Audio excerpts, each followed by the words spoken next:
Abra sua Bíblia na primeira carta do apóstolo Paulo aos Tessalonicenses, capítulo de número 2. Primeira carta do apóstolo Paulo aos Tessalonicenses, capítulo de número 2.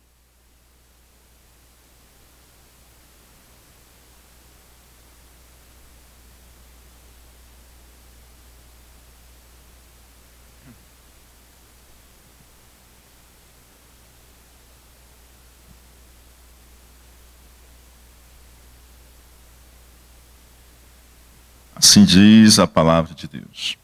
Porque vós mesmos, irmãos, bem sabeis que a nossa entrada para convosco não foi vã.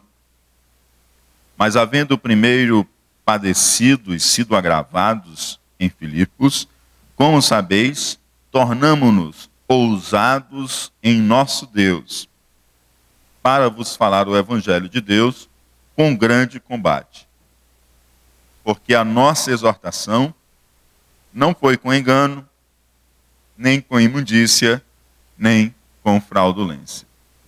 Querido Deus e Pai que está nos céus, Senhor, nós louvamos o Teu nome e agradecemos a Ti por essa noite, pela alegria que temos de cultuar o Teu santo nome, de estarmos juntos com os nossos irmãos e irmãs em Cristo, celebrando a salvação e aprendendo na Tua santa palavra. Vem, meu Deus e meu Pai, falar aos nossos corações nessa noite.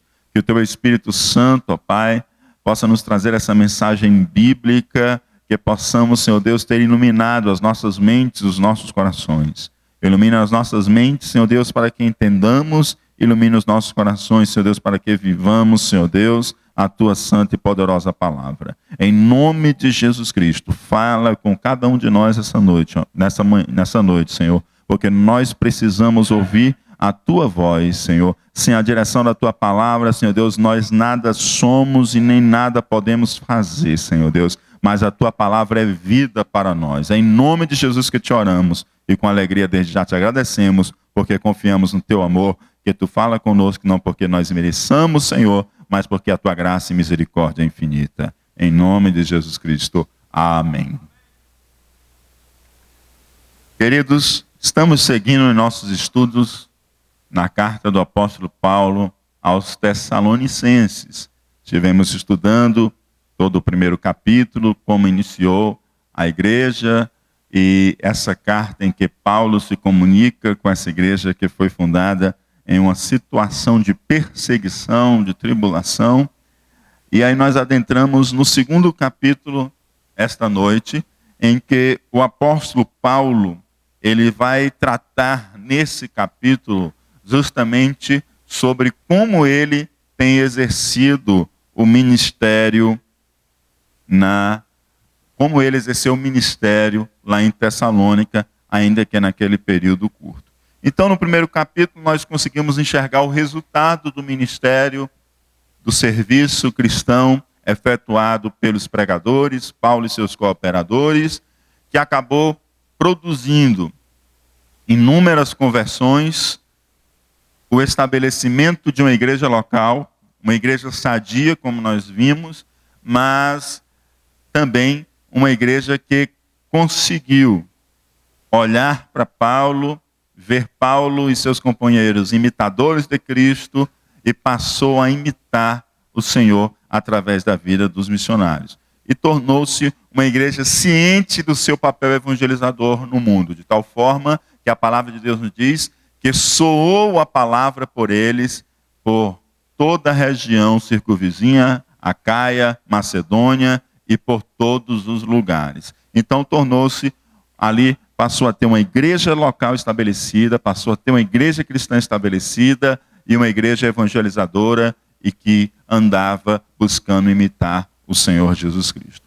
Já no capítulo 2, nós vamos percebendo que Paulo ele vai falar que não foi vã a sua presença e o seu trabalho em Tessalônica, e ele expõe como esteve servindo entre os tessalonicenses para anunciar o evangelho de Deus. Vamos perceber ele procurando defender ele procurando apresentar a defesa do seu ministério, do trabalho que ele realizou ali, diante das acusações as quais ele estava sofrendo. Versículo 1. Porque vós mesmos, irmãos, bem sabeis que a nossa entrada para convosco não foi vã. Lembra que na última vez que estivemos falando no último capítulo 1, vocês lembram que Paulo disse, não preciso mais nem falar de vocês, porque quando o pessoal chega de viagem, eles já sabem tudo sobre vocês, já me contam como foi o nosso trabalho aí. Aí agora ele volta-se para o saber dos Tessalonicenses. Ele estava falando do saber dos visitantes. Quando os visitantes passam por aqui, eles já sabem o que aconteceu entre vós, e eles me dão testemunho de o que aconteceu entre vós e como vai a vossa fé. E aí agora ele volta-se para os Tessalonicenses, não mais pelos visitantes que eu tinha visto. Ele diz, vós mesmos, irmãos, bem sabeis. Vocês mesmos sabem como foi o nosso ingresso entre vós, como que foi a nossa entrada entre vós. E a nossa entrada entre vós não foi vã. E aí ele usa essa palavra, vã. E ao tomar essa palavra vã, Paulo usa a palavra grega, kenos, que significa tornar nulo, sem efeito, esforços que não produzem resultado, sem fruto. Então, quando ele diz assim, a nossa entrada entre vós não foi vã. Ele está dizendo, os nossos esforços produziram efeitos. Os nossos esforços produziram fruto. Não foi em vão a nossa ida até vocês. Aí ele vai colocar, a nossa ida, a nossa vida e o nosso trabalho entre vocês não foi vão.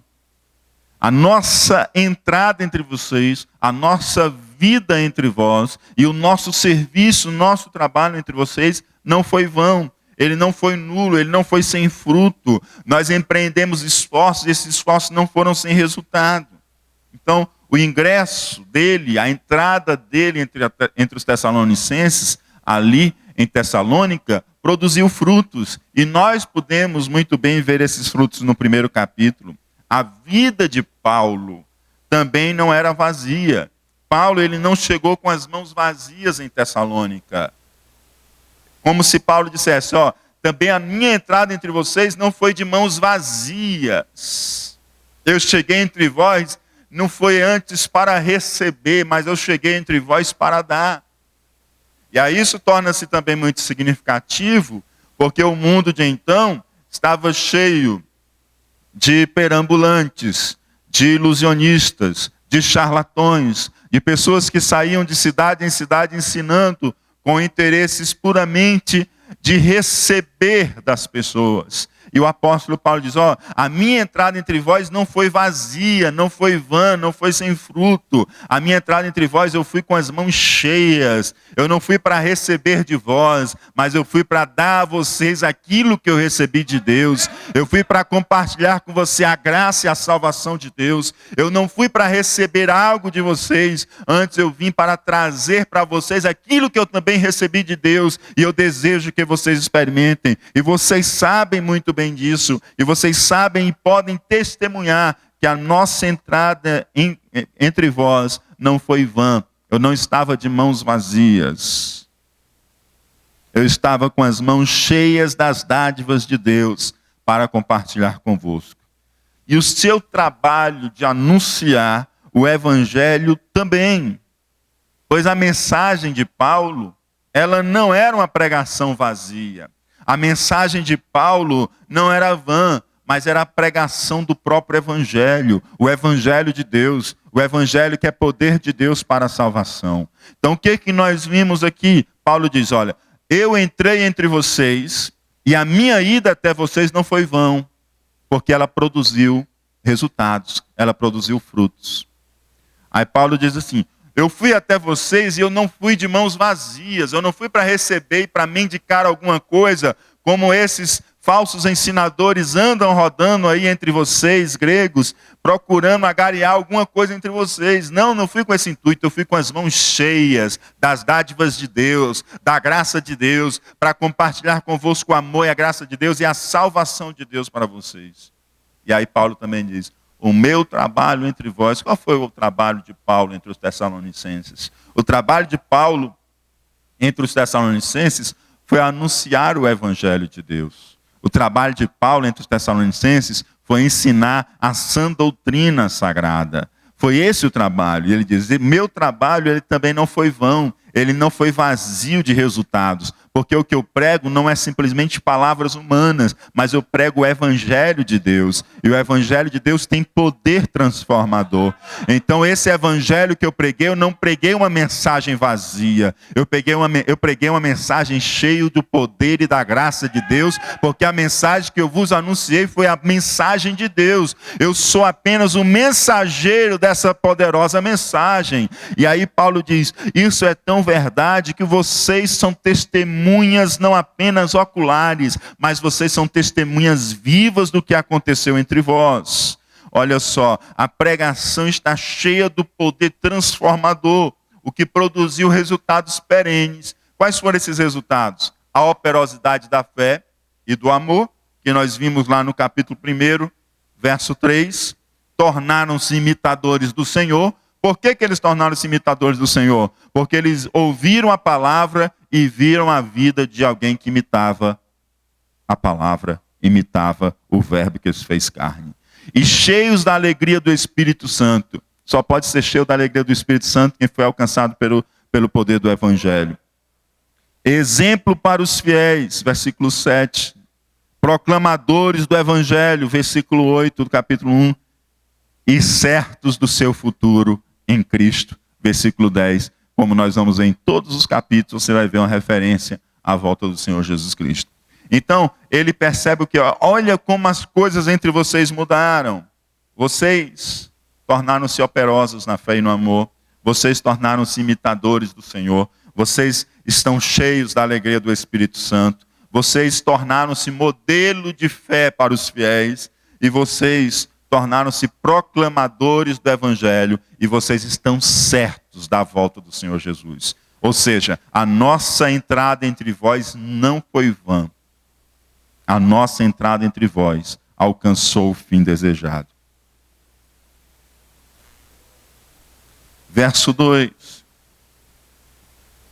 Mas mesmo depois de termos antes padecido e sido agravados em Filipos, como sabeis, tornamo-nos ousados em nosso Deus para vos falar o Evangelho de Deus com grande combate.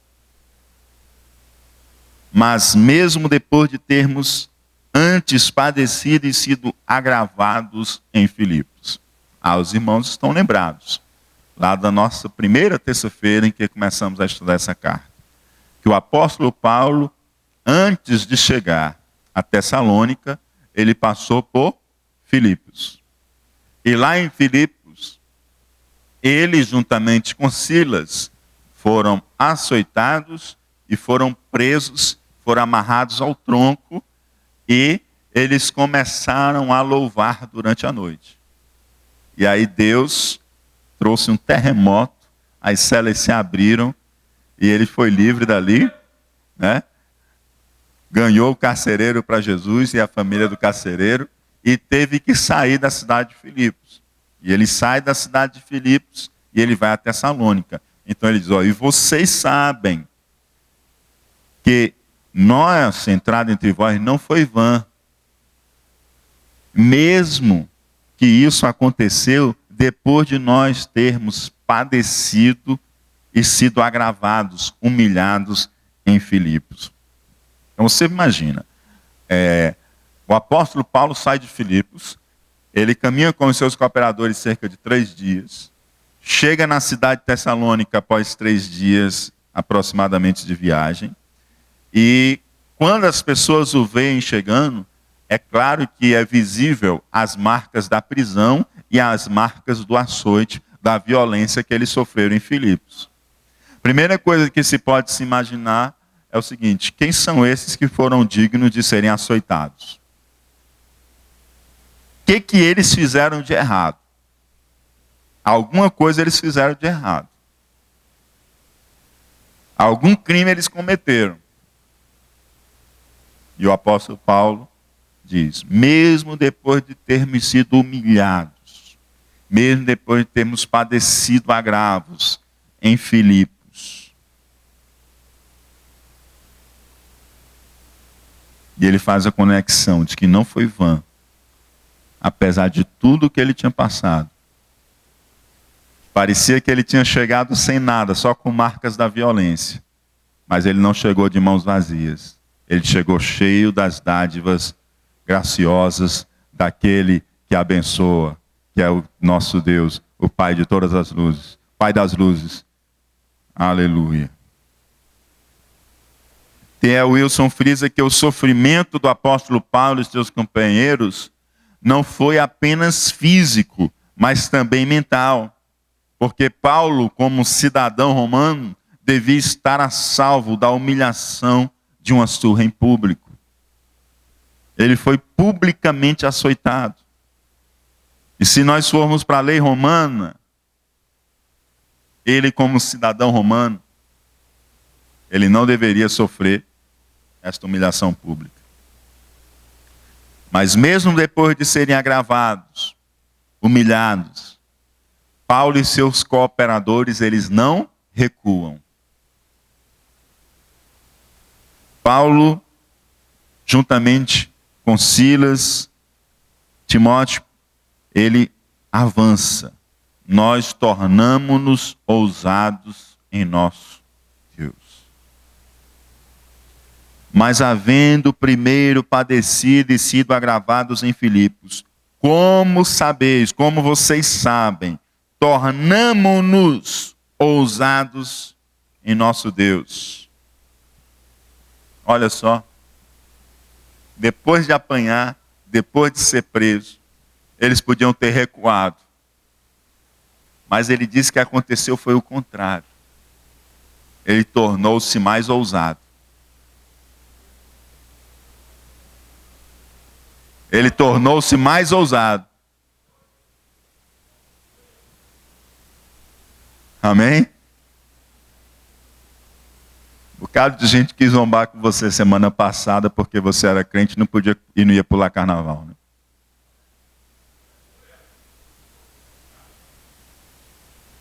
Mas Deus lhe encheu de ousadia para ficar firme na convicção da sua fé.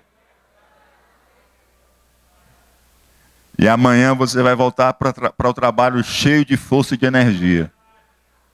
E eles vão voltar só as cinzas.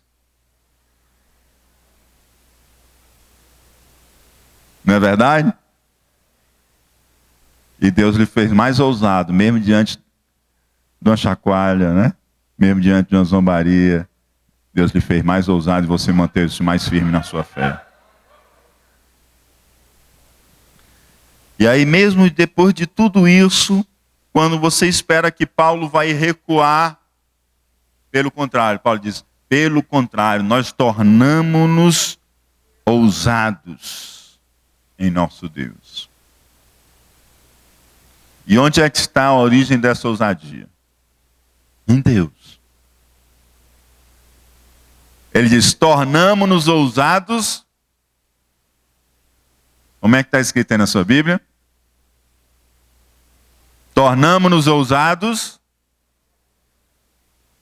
Versículo 2. Como sabeis, tornamo-nos ousados em nosso Deus. Sabe por que você se torna ousado e cheio de coragem? É ousado em Deus. É em Deus. Não é na nossa própria força, amados. A coragem do apóstolo Paulo e de seus companheiros não era meramente humana. Aquela ousadia era uma disposição espiritual vinda de Deus que os tornaram ousados. Porque se nós pensarmos naturalmente, depois de levar surra publicamente, depois de ser colocado preso numa prisão, está preso junto ao tronco, como se fosse um criminoso. A ideia que você tem, rapaz, quer saber de uma coisa? Será que essa viagem é de Deus mesmo? Eu acho que está na hora da gente voltar lá para Antioquia, para a nossa igreja. Vamos ficar lá na nossa igreja, que é o lugarzinho mais seguro. A gente vai estar com os nossos irmãos, se alegrando, dando glória a Deus, falando em línguas, vendo Deus curar, fazendo maravilha. Vamos voltar para a nossa igreja? A ideia natural é de recuar. Rapaz, o que está acontecendo? Não, rapaz, isso não deve ser de Deus, não. Porque se levantando tanta oposição desse jeito, é um obstáculo demais. Vamos voltar para Antioquia, Silas. Mas não.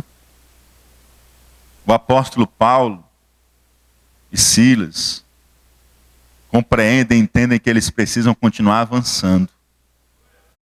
E ele diz, apesar de que nos maltrataram, apesar da violência que infligiram contra nós, mesmo sendo contra a própria lei, nos prenderam, nos açoitaram publicamente, ainda estamos com as feridas e as marcas, nós chegamos entre vocês cheios de ousadia, embora alguma pessoa em Tessalônica olhava para nós meio assim, ih rapaz, o que esses aí aprontaram? Nós não nos escondemos, andamos de cabeça erguida, ousados, cheios da ousadia no nosso Deus, e pregamos o vosso evangelho sem vergonha alguma, porque nós sabemos que o evangelho é poder de Deus para que todo aquele que nele crê não pereça, mas tenha a vida eterna.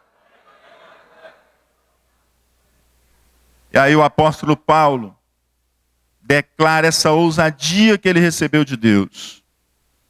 E Deus tem trazido nos mensagens com certa frequência dessa necessidade de nós sermos ousados. Não sei se os irmãos percebem como Deus... Isso não é programação do pastor, não. Isso é programação do Espírito Santo de Deus. Eu acho que é porque nós estamos precisando de uma medida de ousadia. Hein? Eu acho que nós estamos precisando das medidas de ousadia. Mas uma ousadia que não é da nossa coragem simplesmente humana, mas uma ousadia que é até sobre-humana, que é uma capacitação espiritual. Como diz o apóstolo Paulo, tornou-nos ousados no nosso Deus. Uma ousadia que vem do alto, uma ousadia que vem de Deus. E qual é o propósito dessa ousadia, amados? O propósito dessa ousadia não é chamar para brigar, né? Vem a perseguição, porque quando ele sai de Filipe, depois de apanhar, quando ele chega em Tessalônica, lá vem perseguição de novo. E a ousadia que Deus deu para ele foi assim, para arregaçar as mangas, vamos nós aqui. Não foi essa. Não foi para chamar para brigar.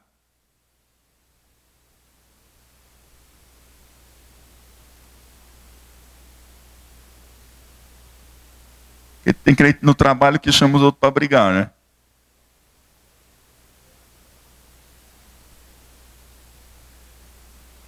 E tem outros que chamam outros para brigar na palavra, né? Eu gosto de debater, Não precisa debater não, você precisa anunciar. Você não precisa debater, você precisa anunciar. Verdade não se debate, verdade se anuncia. Você precisa anunciar. A história de debate parece que você quer sair um vencedor na história. Não tem que sair vencedor, não. A verdade, ela prevalece e acabou. Você não precisa estar chamando para briga, ninguém não. Você anuncia a verdade de Deus. Aqueles que querem receber, que recebem. Aqueles que não querem receber, você não vai jogar pérolas aos porcos. E aguarde o momento sábio de poder jogar novamente o anúncio da palavra de Deus naquele coração.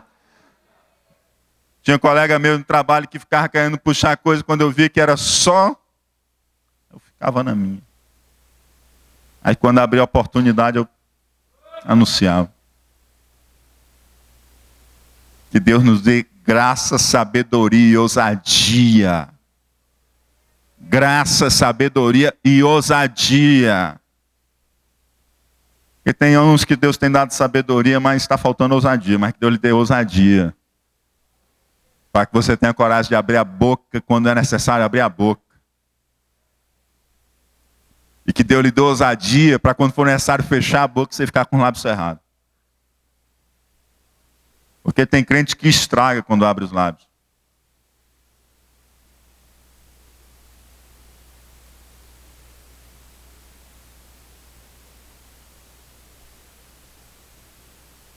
Tem uns que quando abre os lábios, ao invés de trazer para Jesus, ele faz jogar para mais longe de Jesus.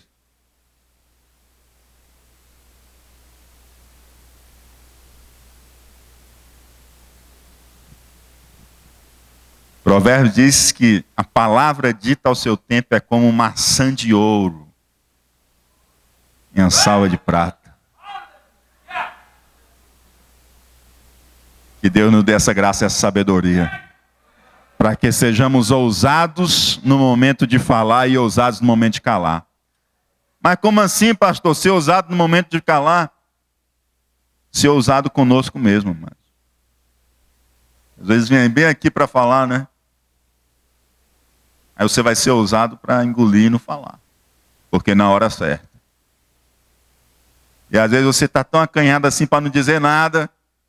Mas a ousadia para você vencer você de novo e falar o que Deus quer que você fale. Amém? Então eles não se encheram de ousadia para chamar para briga, nem para colocar um processo contra os que lhe açoitaram. Mas quer saber de uma coisa? Processar esse cidadão aí. Ele não podia ter me humilhado na frente de todo mundo. Ele não podia ter me açoitado na frente de todo mundo. Eu sou cidadão romano. Está na moda, né? Qualquer coisinha eu vou processar, né? Está na moda. Isso é uma moda. É qualquer coisinha, agora eu vou processar. E não foi essa ousadia também que o apóstolo Paulo teve, não. Ele podia ir atrás dos seus direitos. Podia ou não podia? Podia. Ele, como cidadão romano, ele não podia sofrer um agravo desse publicamente. Mas tem uma coisa que a igreja do século 21 precisa aprender. É renúncia de direito.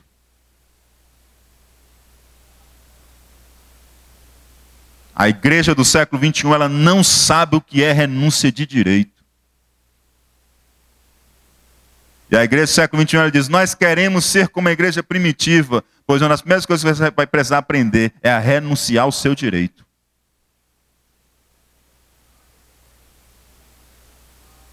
A igreja do século 21 é uma igreja dos direitos sem deveres. Eu tenho direito, Deus é obrigado. E você, não, meu dever é ter meus direitos.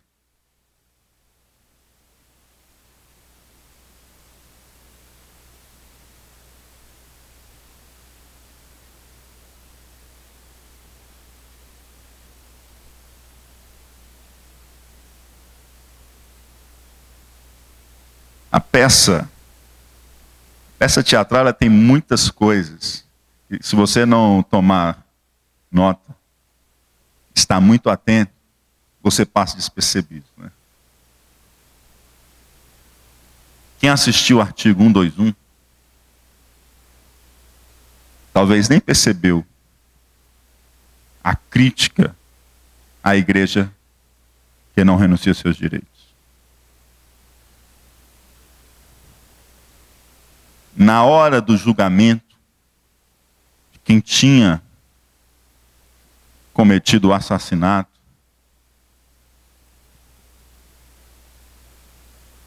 a juíza falou da seguinte maneira: aquele que invoca seu direito já perdeu o direito ao advogado. Não sei se você que estava aqui lembra dessa frase. Aquele que invoca seu direito, amados, ele diz para Deus, deixa comigo. Não preciso do advogado. Quando clamaram, cadê o Consolador? Nós queremos Consolador, nosso advogado.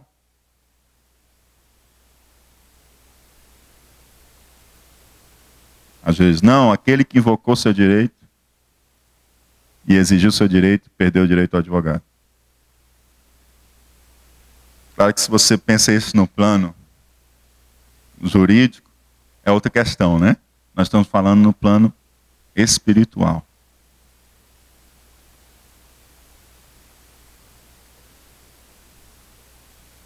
Tem muita gente arrastando um peso enorme na exigência dos seus direitos.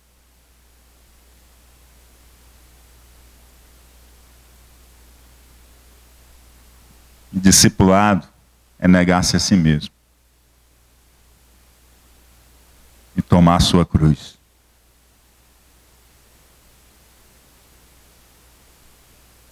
O apóstolo Paulo diz: tornamo-nos ousados em nosso Deus. Legalmente ele tinha todo o poder e direito de processar e ir atrás de que aquelas autoridades fossem condenadas. Ele disse: não vou perder tempo com isso. Eu vou seguir em frente. Vai para Tessalônica, mas cheio de ousadia, para continuar pregando o Evangelho de Deus.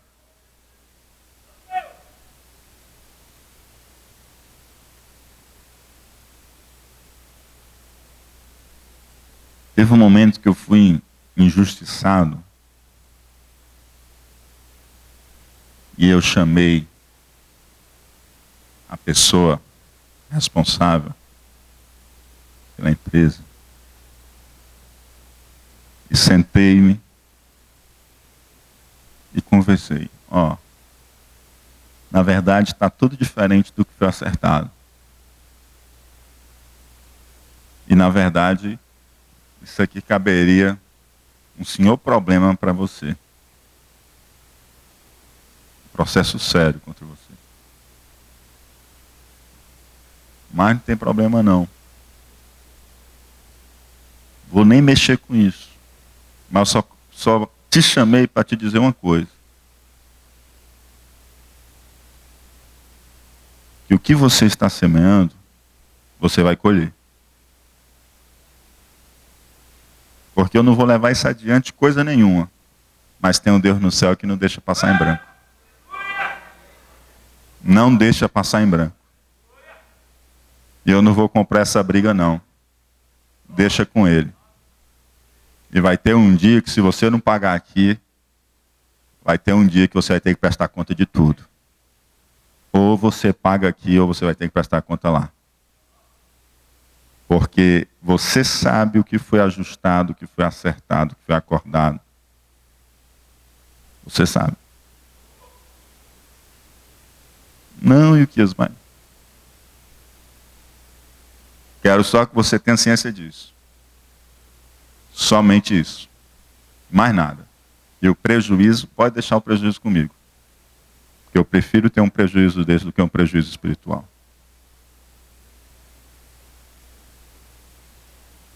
Aprenda uma coisa. Na caminhada cristã, muitas vezes nós temos que perder para ganhar. Muitas vezes nós temos que perder para ganhar. Muitas vezes.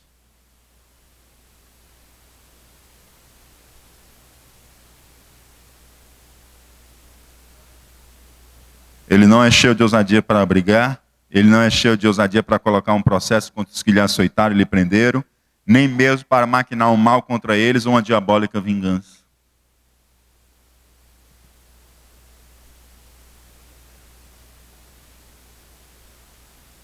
Tem irmão que diz, não, tá bom, deixa quieto. Mas no coração e na cabeça é maquinando como que ele vai fazer. Ele consegue deitar na cama e no travesseiro sem estar maquinando. Rapaz, como é que eu vou fazer?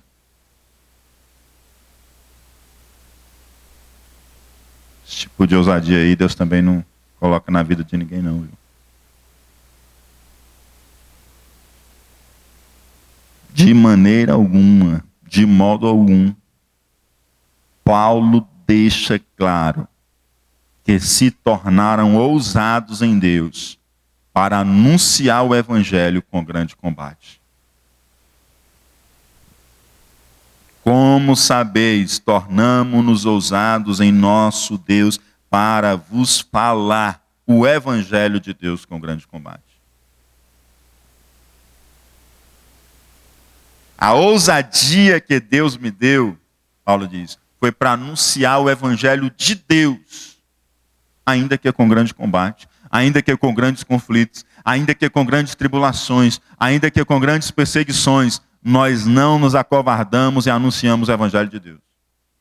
E os irmãos que estão acompanhando desde o princípio o estudo, estão lembrados quanto ele sofreu perseguições lá em Tessalônica também, e ele tornou-se ousado e não baixou a cabeça e dizer, aqui vou ficar firme e não vou voltar atrás.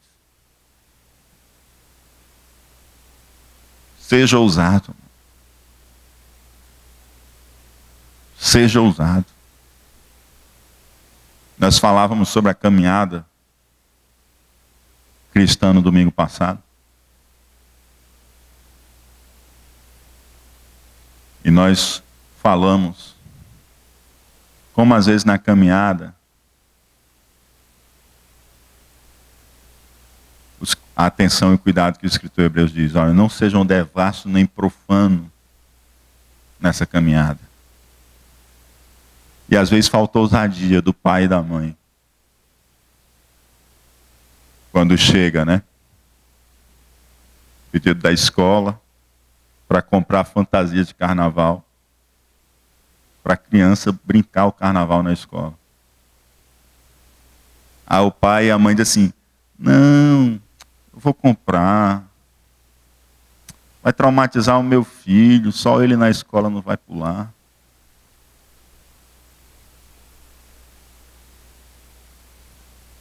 Aí compra e manda o filho ir brincar carnaval na escola. Está faltando, sabe o que, amados? Ousadia. Ousadia para ser diferente e anunciar o evangelho com a sua vida. Se você explicar à sua criança, ela vai ser a primeira que não quer. Criançazinha pequenininha assim, Pedro, chegou na escolinha, primo da Daniela. E aí, a tia, agora vamos rezar a mamãe do céu. Aí ele olhou e ficou calado. Aí disse, por que você não está orando para a mamãe do céu? Rezando para a mamãe do céu? Não existe mamãe do céu.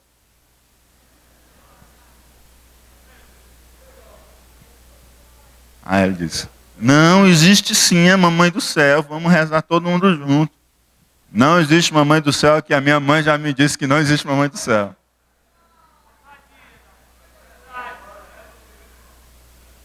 Ousadia, amados, ensine a verdade ao coração do seu filho. Ensine a verdade ao coração do seu filho. Não precisa ser um peso, precisa ser amor. Porque tem pais que matam seus filhos colocando um peso enorme sobre seus filhos.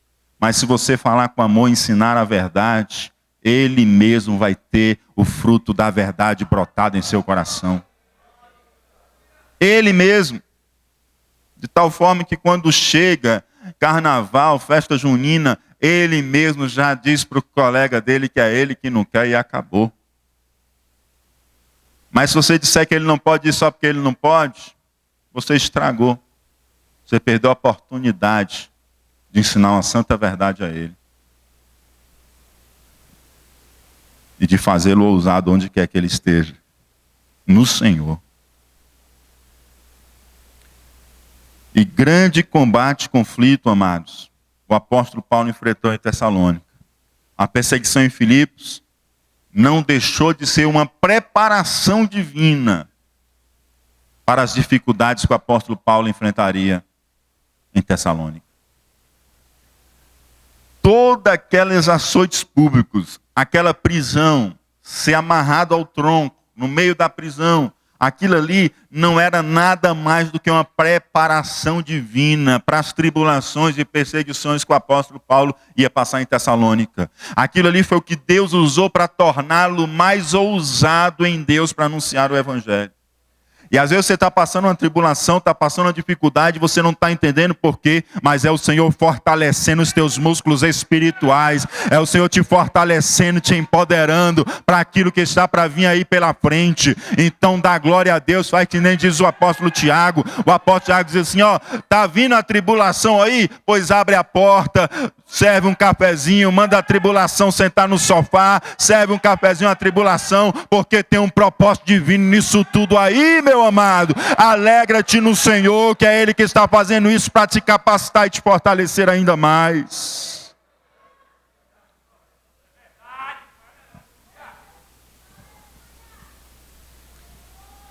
Versículo de número 3.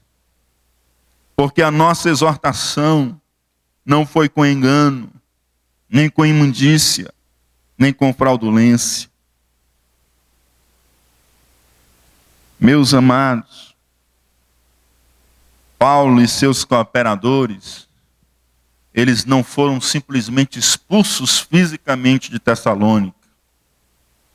Os seus inimigos, depois de os expulsarem fisicamente, eles empreenderam uma campanha de boatos e de difamação. Porque a ideia deles era riscar Paulo e seus cooperadores da história de Tessalônica. Porque qual era a ideia deles? Vamos acabar com Paulo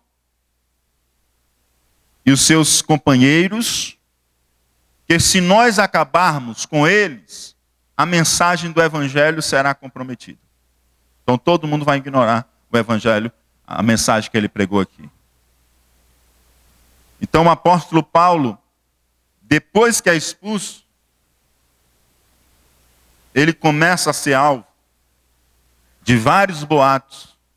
Ele começa a ser alvo de difamação, uma campanha programada para poder manchar a reputação do apóstolo Paulo e assim destruir a autoridade dos pregadores e, por consequência, da mensagem do evangelho que foi pregada por eles ali em Tessalônica.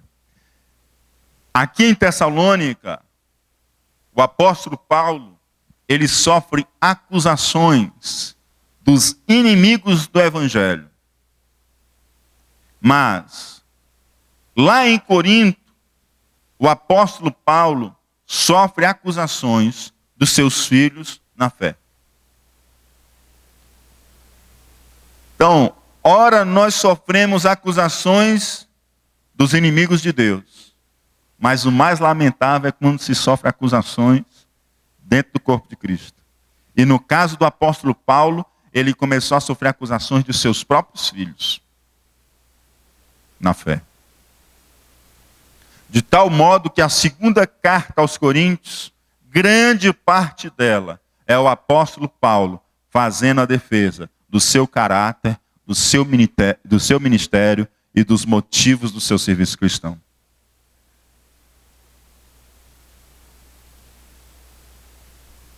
Deixa eu lhe dizer uma coisa. Se esconda, desapareça.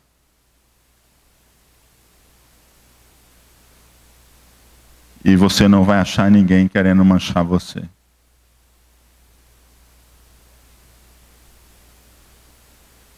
Agora dedique a sua vida pela causa do evangelho,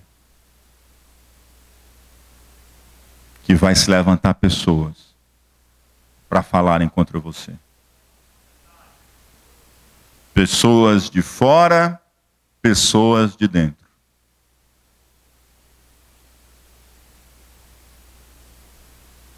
O apóstolo Paulo foi alvo dessas acusações. Porque a nossa exortação não foi com engano. Diga assim, porque a nossa exortação não foi com engano. O apóstolo Paulo estava sendo acusado de enganar, de impureza e de fraudulência. E o apóstolo Paulo diz: a nossa exortação não foi com engano. O engano é obra do maligno, que é enganador desde o princípio, quando enganou Eva, distorcendo a palavra. Lembra que nós temos judeus. Nós temos judeus que por causa da diáspora estavam morando lá em Tessalônica. Tinha sinagoga. E eles começaram a dizer que ele estava ensinando erro, estava ensinando engano, que o que ele estava ensinando não tinha verdade. E Paulo diz que pregou a palavra sem adulterações. A nossa exortação foi sem engano, foi sem adulteração, foi sem erro. Ela foi pura como a palavra de Deus é pura. E este sempre foi o seu conselho aos pastores que foram mentoreados por ele para o ministério. Segunda carta do apóstolo Paulo a Timóteo, capítulo de número 3, verso 10 a 17. Diz assim: tu, porém, tens seguido a minha doutrina. Diga assim: tens seguido a minha doutrina. Modo de viver, intenção, fé, longanimidade, amor, paciência. Perseguições e aflições, tais quais me aconteceram em Antioquia, em Icônio, em Listra.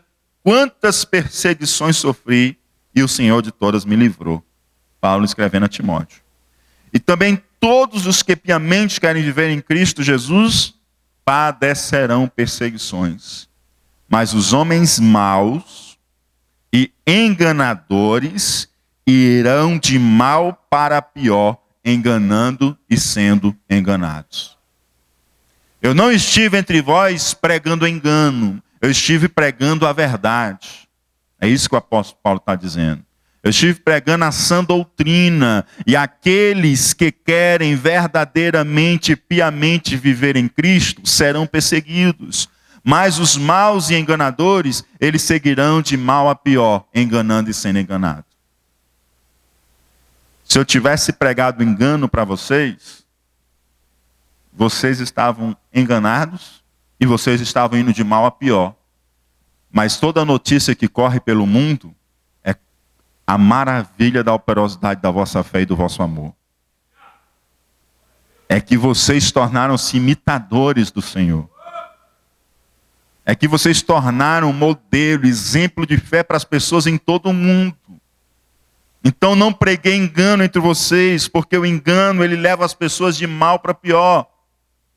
Tu, porém, permanece naquilo, Timóteo, tu, porém, permanece naquilo que aprendeste, de que foste inteirado, sabendo de quem tens aprendido, e que desde a tua meninice sabe as sagradas escrituras, que podem fazer-te sábio para a salvação, pela fé que há em Cristo Jesus. Aí ele diz: toda a escritura é divinamente inspirada e proveitosa para ensinar, para redarguir, para corrigir, para instruir em justiça, para que o homem de Deus seja perfeito e perfeitamente instruído para toda boa obra. Não preguei engano, não sou mau nem enganador, senão eu estava indo de mal a pior, e pelo contrário, vocês veem o resultado da obra de Deus que tem acontecido, a fé é viva em vocês. E como eu tenho andado, eu tenho pregado o evangelho genuíno, a palavra inspirada. E você tem aprendido de mim, como também você aprendeu da sua avó, desde a tua meninice, as sagradas escrituras. Aí o apóstolo Paulo esteve entre Tessalônica. Falei isso, presbítero Temar, professor do Novo Testamento, também ministrou sobre isso para vocês naquela terça-feira que eu não pude estar com vocês, de que a igreja em Tessalônica, apesar do curto espaço de tempo em que Paulo esteve ali, ela tornou-se uma igreja bíblica, uma igreja firmada na palavra, uma igreja com ensinos doutrinários fortes para a glória de Deus. Ou seja, o apóstolo Paulo não ensinou engano. O o apóstolo Paulo ensinou a palavra de Deus em sua plenitude, para a glória de Deus. Sem engano, sem adulterar, sem fazer mudanças como hoje por aí acontecem, né? Hoje as pessoas adulteram a palavra, hoje as pessoas distorcem a palavra, dizem o que quer, e naquela época também havia desses. E Paulo estava sendo acusado de algo que ele não praticava. Nem com imundícia. Há intérpretes que acreditam tratar-se de problemas de sensualidade, quando ele usa essa palavra imundícia. Mas esta acusação seria um tanto desproporcional diante da cultura da época. Porque a religião pagã, ela justamente, a prostituição, os atos sexuais ilícitos, né? Toda a questão da sexualidade, ela era vivenciada como uma parte cultica do culto pagão. Então, muitas vezes, esse tipo de problema, ele estava associado, né, como algo natural e algo próprio do ritual. Rituais sexuais faziam parte de rituais religiosos. Tá certo? Então, quando nós temos esse termo imundícia aqui, parece-nos muito mais que está ligado à impureza, a invocar motivações impuras, como, por exemplo, busca de honras e busca de dinheiro. Tanto é que nos versículos posteriores nós vamos ver esse tipo de defesa no apóstolo Paulo. Então, quando nós temos assim, nem preguei com imundícia, quer dizer justamente isso. Olha, vocês estão me acusando de motivações impuras, mas eu não tive motivações impuras. Eu preguei entre vocês sem motivações impuras, sem buscar glória para mim e sem buscar dinheiro. Meu desejo era compartilhar e anunciar o evangelho de Deus entre vocês. Nem com fraudulência. Está dizendo o quê?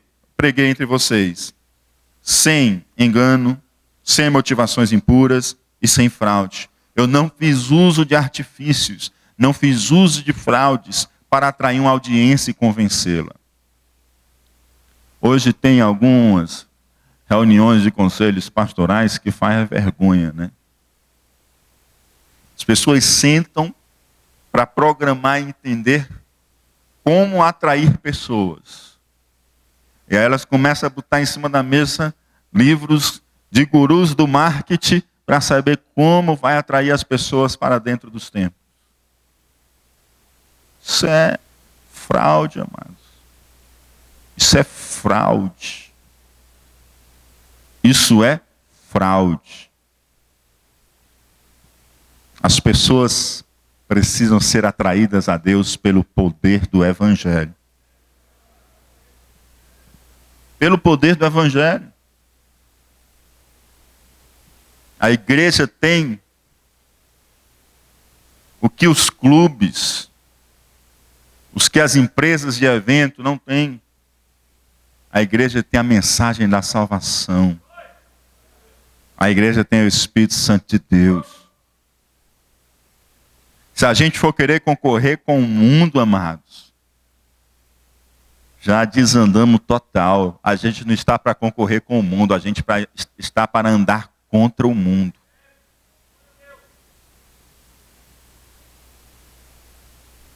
Nós não estamos para concorrer com o mundo, nós estamos para andar contra o mundo.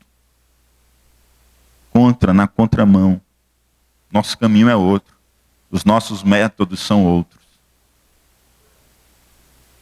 Fraudulência vem de dolo, significa isca. O verbo cognar dolo significa pegar peixe com a isca. E veio depois a significar intento malicioso, intenção maliciosa. Hendrickson diz que o mundo daqueles dias estava saturado de filósofos, entre aspas, ilusionistas, feiticeiros, charlatões, trapaceiros ambulantes. Eles usavam de muitas astúcias com o fim de enganar os seus ouvintes. Ele fala no mundo daqueles dias, amados, mas parece que não mudou muita coisa não, né? Hein? Parece que não mudou muita coisa. Parece que continua esse tipo de pessoas circulando em nossos dias também.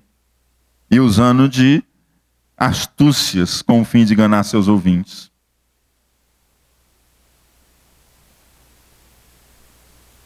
gente não precisa de isca, né, amados? Precisa do poder do Evangelho. Amém?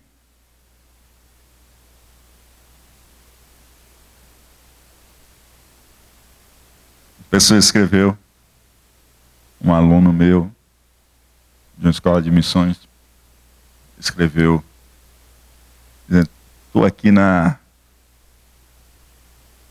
visão cristã.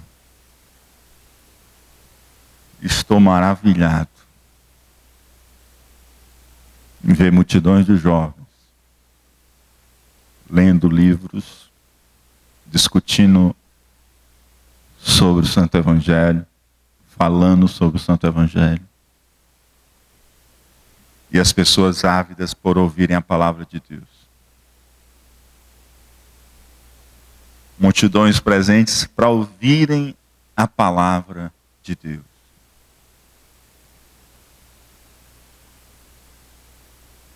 Os jovens, adolescentes, terminam mais cedo suas reuniões e correm para poder participar também das grandes pregações, das grandes concentrações de pregação à noite. Que é isso, amados? Não precisa de artifícios. Ninguém veio hoje à noite aqui. Tarde de sal grosso, sabonete de arruda. Sorteio disso, sorteio daquilo outro. Você veio aqui para adorar a Deus. Para adorar a Deus. E para ouvir a Deus na sua santa palavra. Não se precisa de fraudes. Não se precisa de enganos.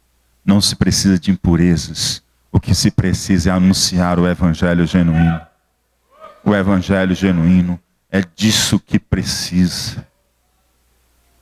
O apóstolo Paulo estava sendo acusado de enganar, estava sendo acusado de impurezas, de motivações erradas, estava sendo acusado também de fraudes, de pregar heresias, de pregar o erro, de estar com motivações impuras, de estar fazendo uso de fraudes para alcançar os seus fins. E o que Paulo diz, amados, diante disso tudo? O que Paulo diz diante disso tudo? Paulo se defende de suas acusações?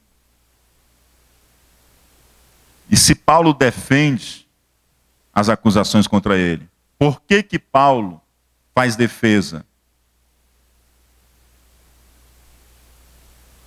Por que Paulo se defende dessas acusações? E como é que Paulo se defende dessas acusações? A gente continua na próxima terça, se Deus quiser. Amém? Que Deus nos dê graça e nos encha de ousadia para viver a fé que Ele nos deu e a missão que Ele deu a cada um de nós, em nome de Jesus Cristo. Vamos ficar de pé em nome de Jesus. Aleluia, Jesus. Curva a sua cabeça. Fazer uma oração a Deus nesse momento.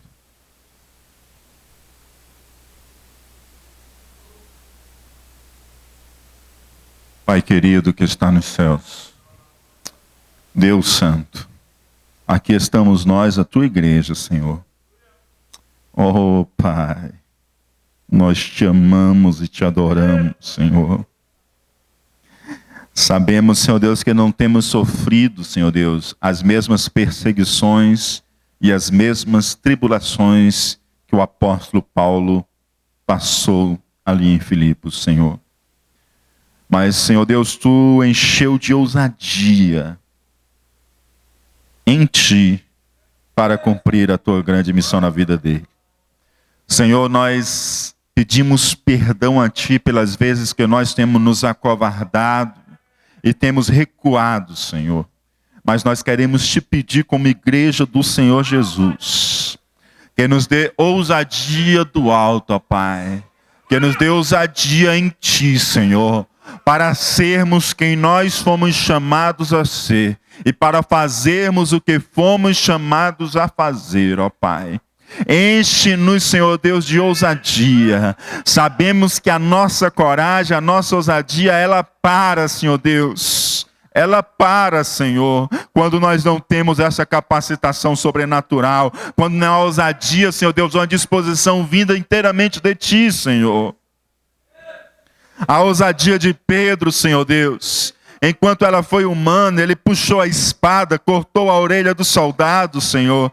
Mas quando ele foi confrontado com a sua fé, ele negou a Jesus Cristo, ó Pai. Mas quando ele recebeu a ousadia de Deus, Senhor, ele não temeu se levantar diante de multidões. Ele não temeu sofrer afrontas. Ele não temeu, Senhor Deus, ser perseguido. Ele não temeu, Senhor Deus, a sua própria morte, ó Pai. Porque não era mais ousadia meramente humana, mas era ousadia capacitada, Senhor Deus, pelo Espírito Santo de Deus. Oh, Pai querido, enche-nos da ousadia no Senhor para sermos quem fomos chamados a ser e para fazermos o que fomos chamados a fazer, Senhor. Não nos deixe sair por essas portas esta noite, Senhor Deus, amedrontados, mas ajuda-nos a sair, Senhor Deus, cheios de coragem e ousadia no Espírito Santo de Deus para cumprir a nossa missão, Senhor Deus, que Tu tem dado a cada um de nós. Em nome de Jesus Cristo, ó Pai. Pai querido que estás nos céus, não nos deixa, Senhor Deus, recuar diante das acusações, mas que possamos, Senhor Deus, zelar acima de tudo, pelo nosso caráter, pelo nosso caminhar contigo, ó Pai, e possamos continuar produzindo, ó Pai, que não estejamos de mãos vazias, mas nossas mãos estejam cheias, a nossa entrada por onde quer que seja, não seja vã, mas seja uma entrada produtiva para a glória do Teu santo nome, de tal forma que produza frutos, ó Pai, para que o Teu nome seja glorificado, em nome de Jesus Cristo, Senhor. Faz algo novo e maravilhoso na vida de cada um de nós, que possamos sair mais fortalecidos e encorajados em Cristo Jesus nosso Senhor. É em nome de Jesus que te oramos e desde já te agradecemos. Amém e amém. Glória a Deus. Pastor Evandro, orando ao Senhor para encerrar.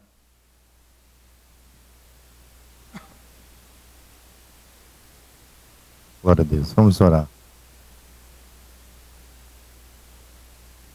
Vamos aqui chamar aqui à frente, irmão que estão aniversariando.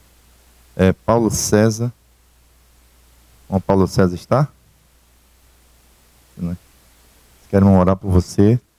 Também o Ronaldo Pereira e a irmã Paula estão aniversariando. Onde é que estão nossos amados irmãos? Se não estiver aqui, pode vir aqui à frente. Glória. O Ronaldo. Glória a Deus. Irmã Paula. Glória a Jesus. Só o Paulo César, né? Está? Glória a Deus.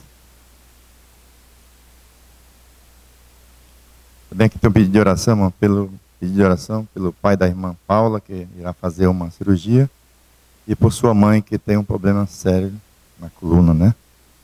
Os irmãos creem que Jesus pode curar, irmão? Glória a Deus. Aleluia. Irmão Paulo César, glória a Deus. Aqui estão nossos amados irmãos que estão aniversariando. A igreja quer parabenizar nossos queridos irmãos que estão aniversariando. Vamos dizer todos parabéns. Glória a Deus. Glória a Jesus. Também essa criança está aniversariando, né? Os irmãos, vamos dizer parabéns também. Glória a Deus. Glória a Jesus. Irmão Delcio, avisa e convida toda a igreja, né, para a oração sexta-feira, que está sendo uma bênção. Às 19 horas. 19h30 está aqui, nós estamos iniciando. Amém? Então vamos orar, agradecer a Deus pela vida dos nossos amados irmãos que estão aniversariando. Glória a Deus. O irmão Everto está ali na frente, ali na secretaria. Os irmãos que se interessam em comprar o convite, ele está ali esperando ali para o jantar, né? Convite do jantar. Então, é uma oferta que você vai estar contribuindo para a igreja. Você pode pagar agora de 4 vezes, mas eu creio que vai faltar convite, viu, pastor? Então, passe logo ali e pega o seu pela fé. Eu já peguei o meu pela fé. Em nome de Jesus. Deus vai te abençoar. Quantos creem que Deus vai abençoar, irmão? Nós vamos quitar essa casa para a glória do nome do Senhor Jesus. Amém? Maravilhoso Deus, nosso Pai, Deus querido e santo, estamos gratos, Senhor, por esta oportunidade, Senhor, de estar aqui, te glorificando, te exaltando, Senhor, e aprendendo de Ti, Senhor, que coisa gloriosa, Senhor. Estamos gratos, Senhor, pelo ensino da Tua palavra, Senhor. E assim, meu Senhor, continua abençoando o Teu filho, o Teu servo, pastor Yuquias, Senhor, usando poderosamente, Senhor, como instrumento santo para a Tua igreja. Pai amado, estamos gratos por tudo. Aqui estão os Teus filhos, Senhor, que estão aniversariando, Senhor. Nós estamos gratos, Senhor, pelos Teus amados filhos, Senhor. Assim abençoa poderosamente, Senhor. Abre os celeiros do céu e abençoa ricamente cada um segundo a sua necessidade. Pai amado e santo, nos leva em paz para os nossos lares, Senhor, nos livrando de todo mal. Pai querido, assim estamos gratos por tudo, em nome de Jesus. E a igreja do Senhor diz amém. A graça de nosso Senhor Jesus Cristo, o amor de Deus nosso Pai, a comunhão e as consolações do Espírito Santo, seja com todo o povo de Deus. E aqueles que são usados em nosso Deus, dizem...